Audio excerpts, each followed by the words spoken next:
loads of wardrobe space, as you can see. It's the great British dream, and for years buying your own home has been a very real possibility for most.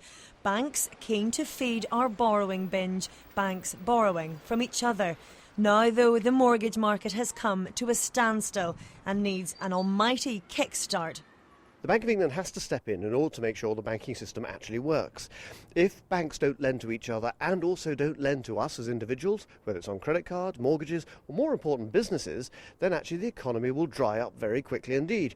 So they have to provide this liquidity if the banks won't do it. But how did a borrowing system that many have come to take for granted manage to freeze, and how can the Bank of England melt it?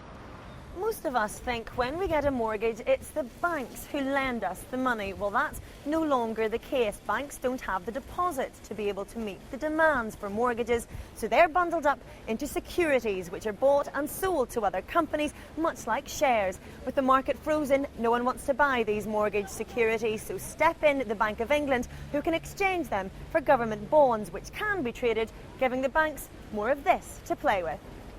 The terms of this mega bank loan will be revealed later today, with talk of up to £50 billion on offer. Some, though, think the banks are being bailed out.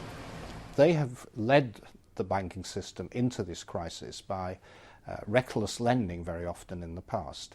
And if there are big losses, they have to carry those losses and not the taxpayer. The government insists the risk will stay with the banks. How that's engineered will be crucial. Taxpayers are already liable for one high street bank. For most, that's one too many. Orla Shinawee, Sky News.